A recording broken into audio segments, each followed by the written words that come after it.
지난 목요일 날이었습니다. 오후 6시 한 20분쯤에 제가 업무를 마치고 이제 퇴근하려고 사무실에서 내려서 1층 유치부실 있는 쪽으로 1층으로 내려왔는데, 유치부실에서 뭔가 자꾸 기웃거리는 어떤 중년 남성이 계셨습니다. 그 한 50대 중반의 중년 남성이 있었는데, 귀에는 뭘 이어폰을 끼고 뭘 들으면서 제 얼굴을 보면서 깜짝 놀라서 곽근용 목사님 되세요? 그러더라고요.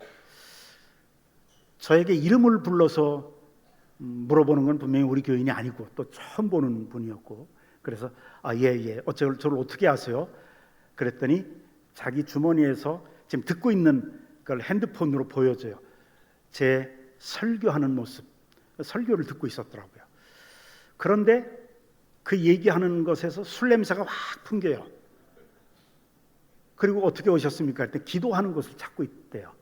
기도하는 것이 이제 유치부실인 줄 알고 문이 열렸으니까 그쪽으로 들어가려고 해서 기도하는 것은 여기 아니고 성전입니다. 제가 안내해드리겠습니다. 데려가다가 이야기하다 보니까 아무래도 기도 혼자 하도록 그렇게 하기보다는 이 얘기를 좀 해야 되겠다 싶어서 교회 마당 그늘에, 나무 그늘에 앉아서, 벤치에 앉아서 한참 동안 얘기를 나눴습니다.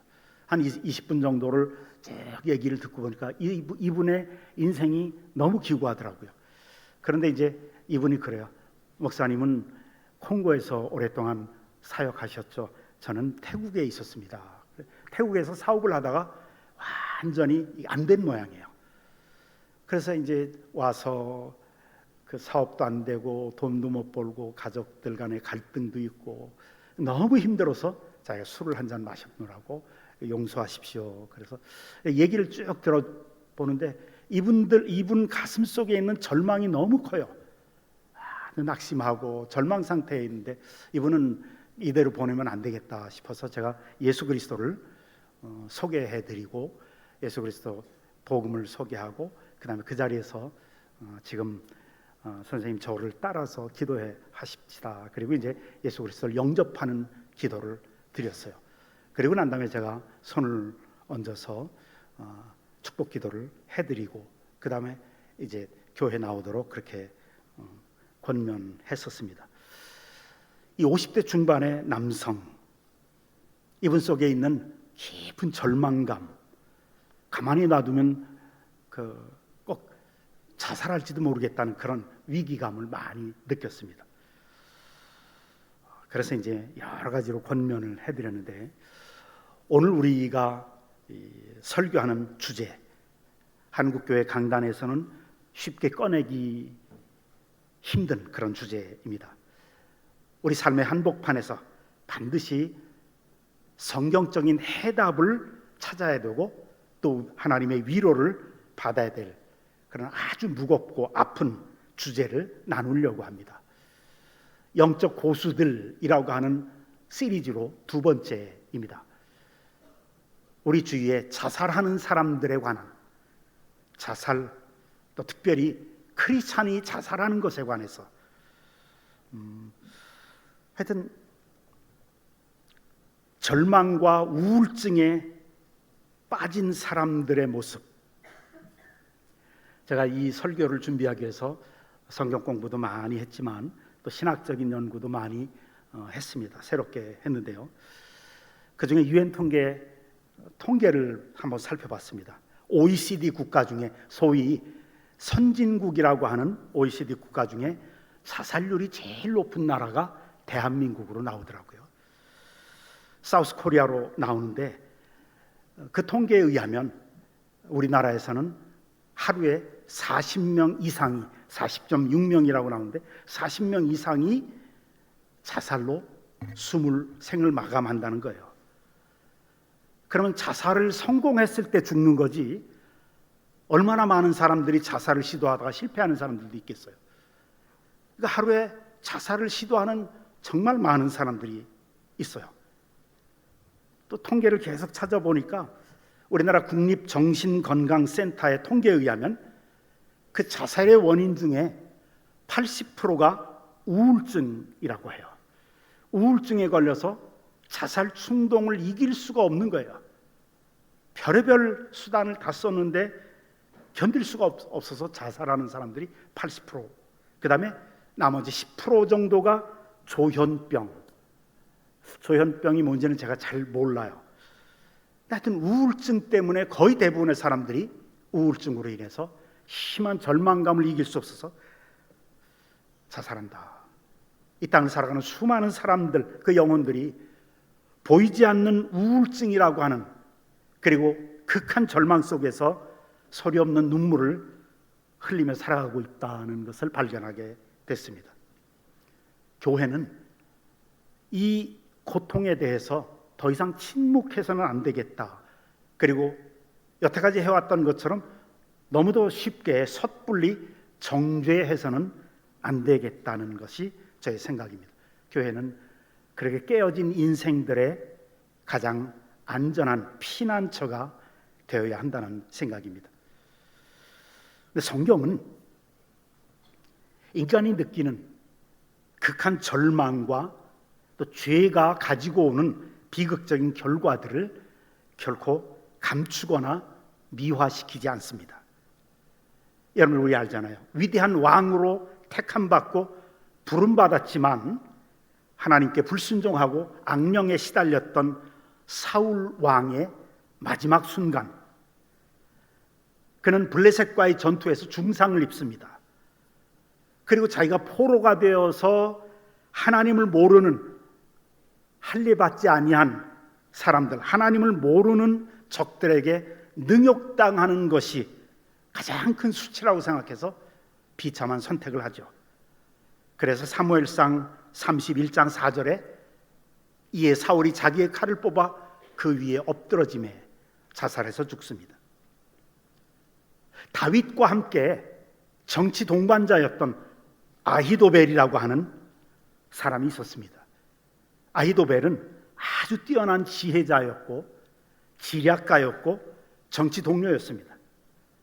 그런데 평생을 다윗과 함께 기도하고 다윗과 함께 신앙생활을 함께 하면서 다윗에게 좋은 지혜를 주었던 이 아히도벨이 압살롬이 반란을 일으킬 때 압살롬 편에 붙어요.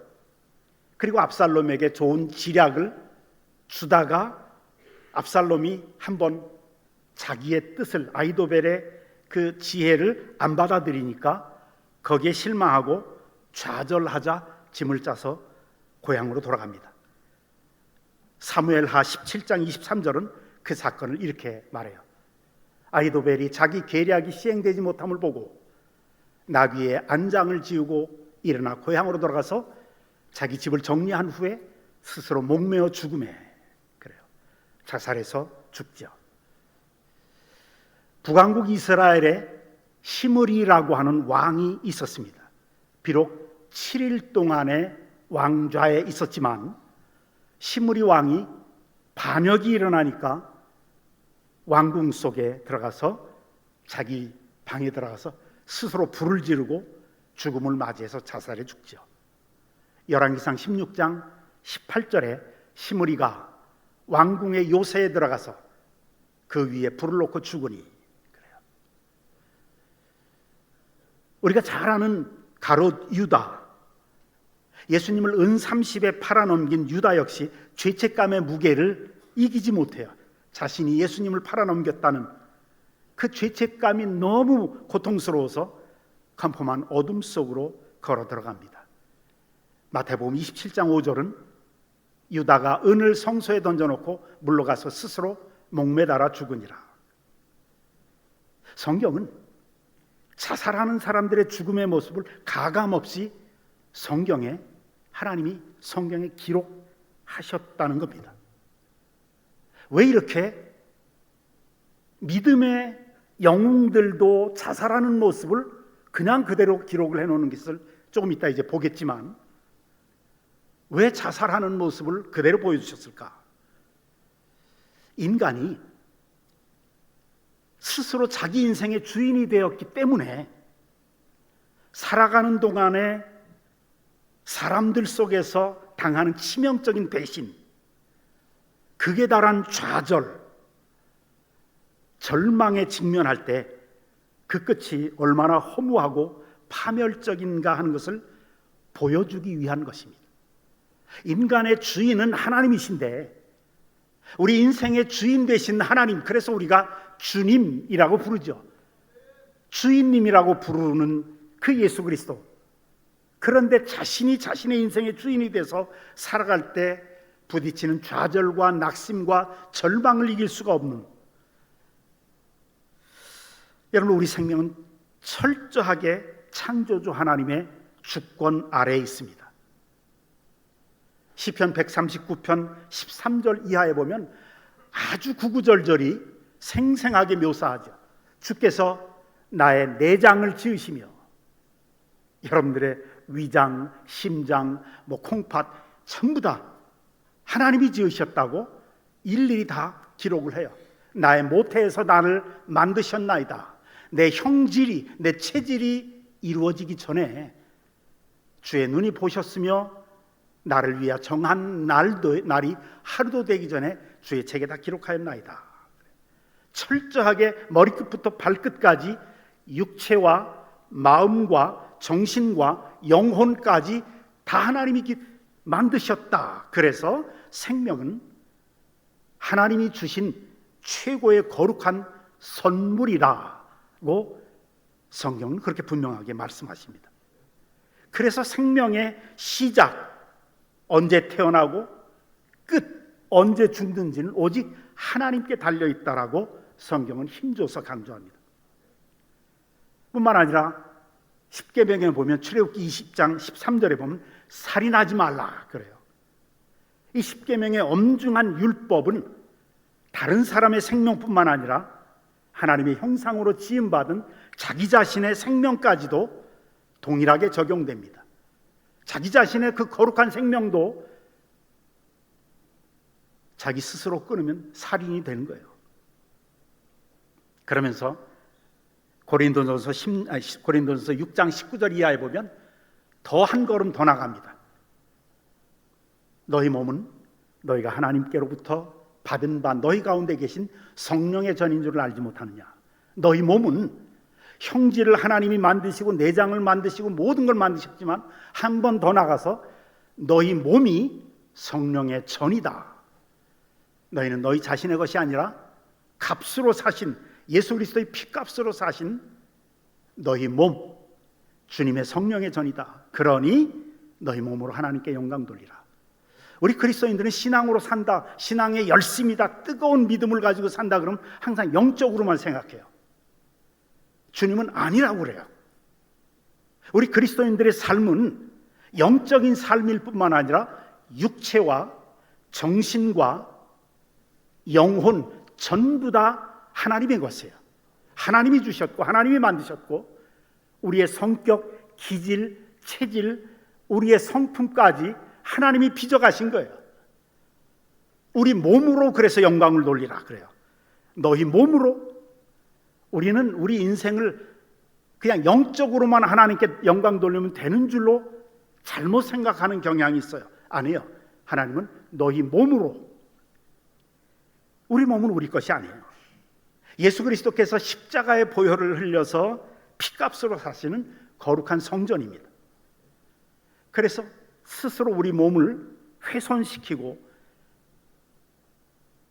학대하고 그런 것은 생명을 주신 창조주 하나님께 대한 불순종입니다. 생명을 스스로 끊는 것은 우리를 구속하신 예수 그리스도의 보혈의 가치를 우습게 여기는, 경시하는 거예요. 아주 중대한 범죄입니다. 그래서 자살은 중대한 범죄입니다. 이게 분명한 겁니다. 그런데 성경은 여기서 끝나지 않아요. 한 걸음 더 깊이 나가서 우리를 하나님의 무한하신 자비와 긍휼의 바다로 인도합니다. 성경에는 깊은 우울증에 빠져서 절망 속에서 죽기를 구했던 위대한 믿음의 사람들도 여러 사람 기록되어 있습니다. 우리가 읽었던 본문, 갈멜산에서 하늘에 불을 내려서 우상 선지자 450명을 이겼던, 영적인 전투에서 이겼던 능력의 선지자 엘리야를 한번 생각해 보세요. 그 위대한 영적인 승리의 승리 직후에 엘리야는 극진한 탈진 상태에 빠져요. 그리고 우울증에 빠집니다. 그리고 광야로 도망치죠. 이세벨의 말 한마디에 겁이 나서 우울증 상태에서 그냥 도망칩니다. 열왕기상 19장 4절 우리가 읽은 말씀에 자기 자신은 광야로 들어가 하룻길쯤 가서 로뎀나무 그늘 아래에 앉아서 죽기를 원해서 이렇게 기도합니다. 여호와여, 이제 넉넉하오니 지금 내 생명을 거두어 가시옵소서. 절망 속에서 우울증의 자살 충동을 느끼면서 기도하는 거예요. 하나님, 이제 하나님이 맡기신 일 다 끝냈습니다. 이제 차라리 제 생명을 거두어 가십시오. 이 위대한 선지자의 입에서 터져 나온 이 끔찍한 자살 충동에 의한 기도의 내용 한번 보세요. 하나님이 어떻게 반응하셨습니까?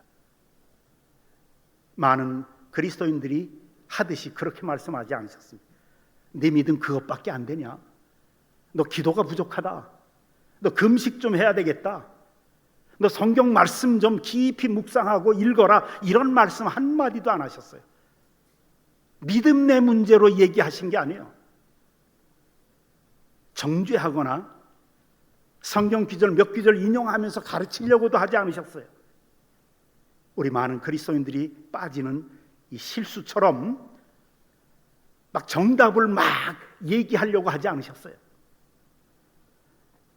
상한 갈대를 꺾지 않으시는 그 하나님은 육신과 마음과 영혼까지 막 깨어지고 찢어진, 우리는 흔히 세상 용어로, 심리학적인 용어로 번아웃 됐다고 그래요. 이 번아웃 된 엘리야에게 하나님이 어떻게 하셨습니까? 그냥 잠을 재우셨어요. 그냥 자게 하셨어요. 그러다가 또 시간이 되니까 깨워서 천사를 보내서 깨워가지고 먹이셨어요. 다 먹고 났더니 또 재우셨어요. 또 깨워서 또 먹이셨어요. 재우고 먹이고 재우고 하면서 육신을, 그 무너진 육신을 회복시키신 거예요. 그리고 말씀하십니다. 광야 깊은 데로 들어가라. 40일을 걷게 하심으로 육체적인 운동을 시키셨어요. 섣부르게 가르친다거나 야단치시지 않으셨어요. 영적인 거장이었던 이 엘리야, 우울증이라고 하는 깊은 웅덩이에 빠져서 막 자살 충동을 느끼는 이 엘리야, 의사들은 우리의 뇌의 질병이라고 그럽니다. 암 때문에 죽는 것, 폐렴 때문에 연세 드신 분들이 죽는 것과 똑같이 우울증이라고 하는 것은 질병이라는 거예요. 믿음의 문제가 아니라는 겁니다. 악마가 하는 게 아니라는 거예요. 물론 자살 충동 배후에는 악마의 손짓도 있습니다. 그러나 이 우울증이라는 이 질병은 뇌질환이라는 거예요. 근데 영적인 거장들도 스펄전 같은 위대한, 지금까지도 스펄전을 능가할 설교자가 없다는 것, 흔히 말하는데, 영적인 거장들도 자기 설교에 스펄전이 이런 말을 해요. 내 일생 동안 가장 힘든 건 내 속에 있는 자살 충동이었다, 우울증이었다고 그래요. 우울증의 힘든 이것은 누구나 다 위험성이 있다는 거죠. 우리의 뇌 역시 육체의 일부이기 때문에 질병에 취약합니다. 극심한 우울증과 정신질환, 이것은 개인의 자유의지를 마비시켜요. 그러니까 막 죽고 싶은 거예요. 주체할 수 없는 거예요. 이것은 고통스러운 뇌의 질환입니다. 그 사람을 향해서 건강한 상태에 있는 우리의 기준으로 이 끔찍한 질병을 앓고 있으면서 깊은 절망감에 빠진 그 사람, 믿음 없다, 기도해라, 그렇게 판단하는 것은 정말 잔인한 일입니다.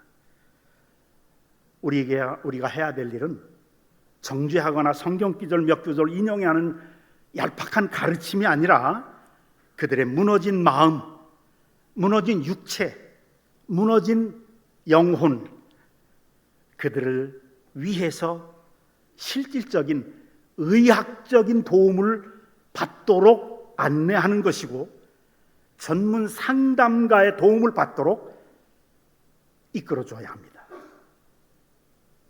그리고 그 옆에서 기도해 줘야 됩니다. 정상적인 믿음이란, 우리는 특별 은혜를 받고 있어요, 하나님으로부터. 그러나 하나님은 특별 은혜만이 아니라 인류의 행복을 위해서 일반 은혜를 베풀어 주세요. 의술을 발전시킨다든지 인간들에게 주시는 그런 학문을 발전시켜요. 이게 하나님의 은혜예요. 정상적인 믿음이란 하나님이 발전시킨 모든 의학적인 심리 상담적인 도움을 겸손히 구하면서 하나님을 의지하는 것이 정상적인 믿음입니다. 저는 우리 그리스도인들이, 우리 성도들이 영성만 너무 강조하는 것은 올바르지 않다고 그렇게 믿습니다. 영성과 지성, 제가 20년 동안 목회하면서 늘 강조했던 영성과 지성이 균형 잡히게 깊어져야 하고 높아져야 하고, 그리고 축복을 받으면서 함께 발전해야 됩니다. 그런 의미에서 영적인 고수들이라고 하는 시리즈를 지금 계속하는 것이고, 오늘 두 번째입니다. 그렇다면 이제 생각해 볼 문제가 있습니다. 불신자들 말고 예수 그리스도를 참으로 믿고 신앙을 고백하고 신앙생활했던 사랑하는 가족들이나 친구들 가운데 우울증에 빠져서 극심한 고통 속에서 스스로 생을 마감했다면 그 사람의 구원, 영혼은 어떻게 될 것인가? 이 문제를 생각해 봐야 돼요. 제가 아직도 제 아내하고 기억하고 있는 한 사람이 있었습니다. 제가 대학교 3학년 때 CCC라고 하는 대학생 선교 단체 활동을 하다가 무주 구천동으로 전도 여행을 떠난 적이 있었습니다.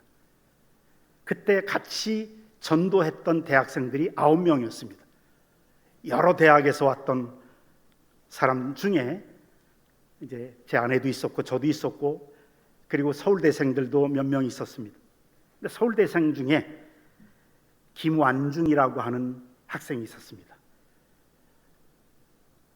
너무 착하고 신앙이 얼마나 뜨거운지 몰라요. 대학 들어와서 예수 그리스도를 만나고 열심히 함께 기도하고 함께 전도했던 친구였어요.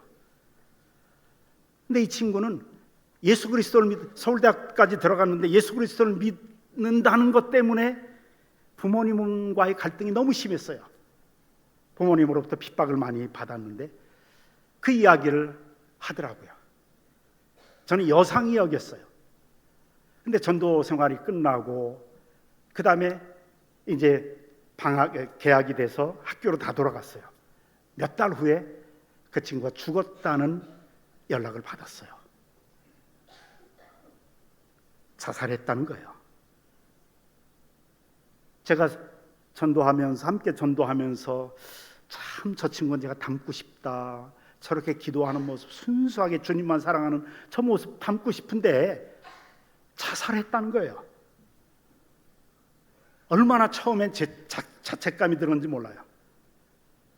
내가 그때 자신의 고통을 이야기할 때 내가 좀 더 신경 써서 들어줬더라면, 내가 손을 잡고 함께 울면서 기도해 주었더라면, 그렇게 못해준 게 꼭 나 때문에 죽은 것 같은 느낌이 들어요. 내가 조금 더 사랑으로 관심을 가졌더라면. 그러면서 연이어서 우리 제 아내하고 먼 훗날 같이 얘기했던 게, 그 친구는 구원 받았을까? 그거였어요.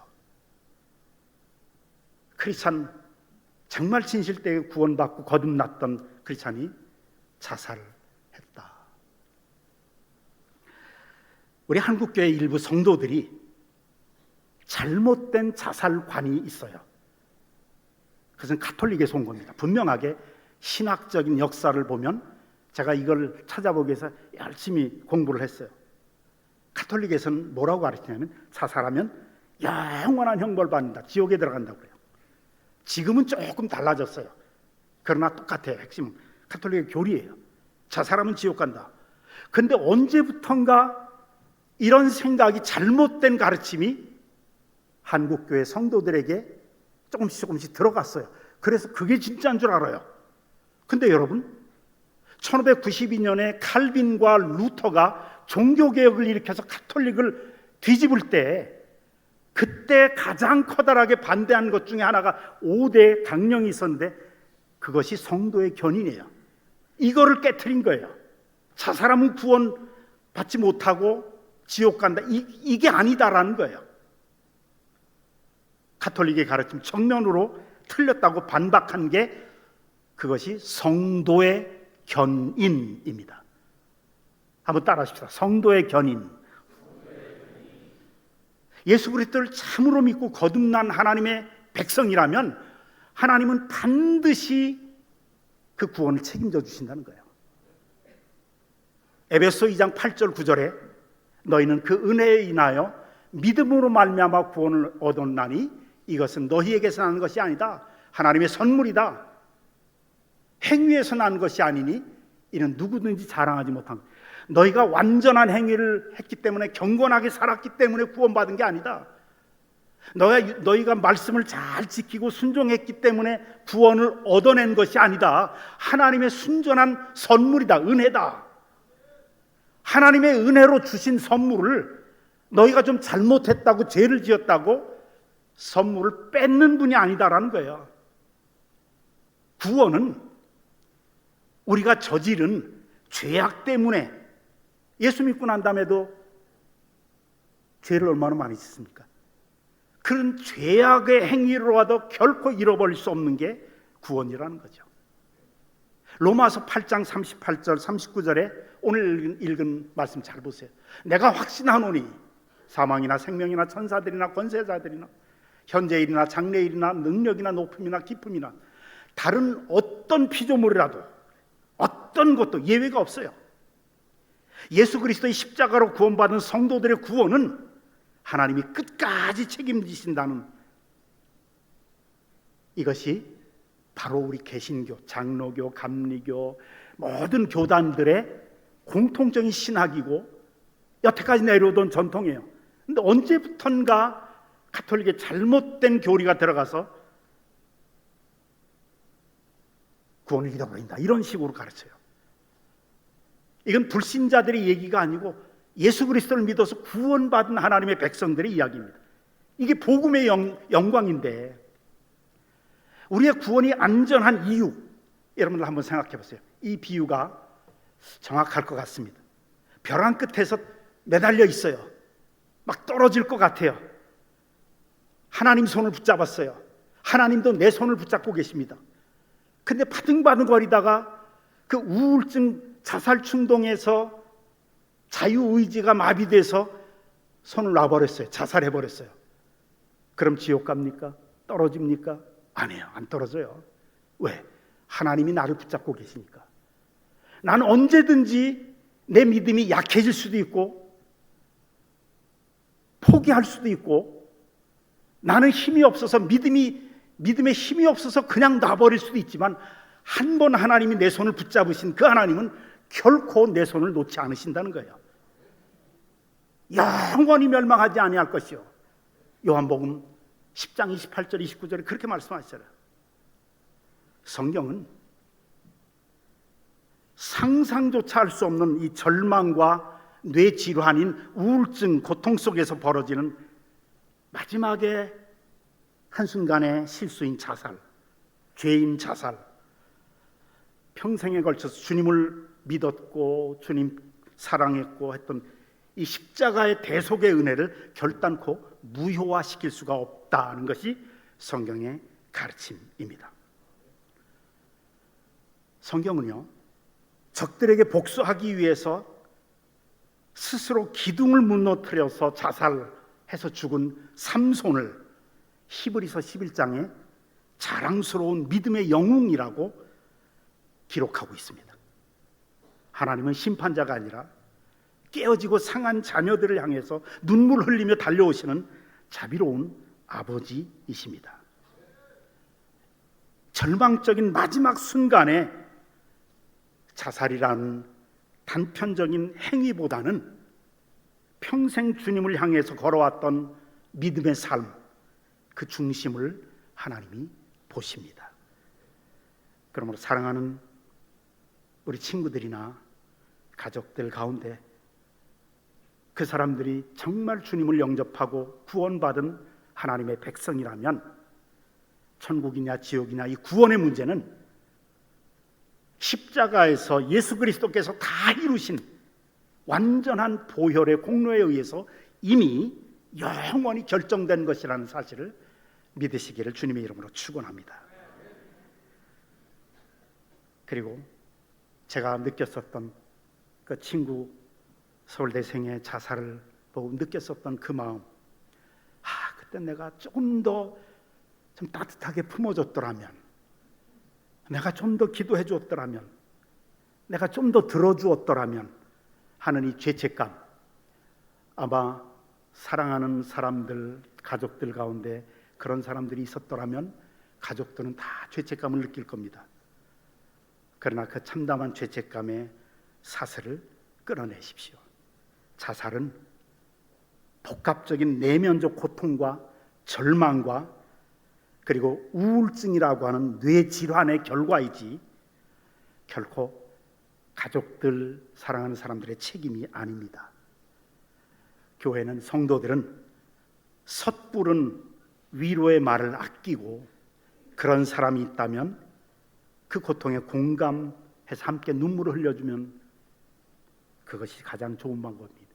로마서 12장 15절에 즐거워하는 자들과 함께 즐거워하고 우는 자들과 함께 울라. 그냥 함께 울면서 손 잡아주고 짐을 함께 져주려고 애쓰고 의사에게 안내해주고 그리고 심리 상담가에게 상담받게 하고 그런 면에서만 도우면 됩니다.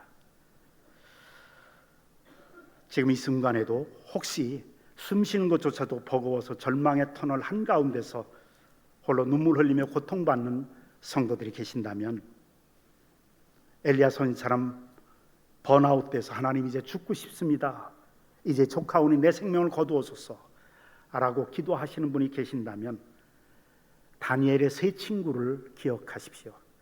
맹렬히 타오르는 풀무불에 던져졌을 때 하나님 그들을 풀무불 속에서 건져내신 것이 아니라 빼내서 면제시켜 주신 것이 아니라 함께 풀무불 속에 들어가셔서 손을 잡아주시고 함께 걸으셨습니다. 내 절망 가운데 하나님이 함께 들어오셔서 아들아, 사랑하는 아들아, 내 딸아, 내가 안다. 네가 지금 얼마나 아픈지 얼마나 외로운지 내가 다 안다. 그러시면서 피할 길을 주실 것이고 두려워 말라, 내가 너와 함께 함이니라. 놀라지 말라, 난 네 하나님이 됨이니라. 내가 너를 굳세게 하리라. 참으로 너를 도와주리라.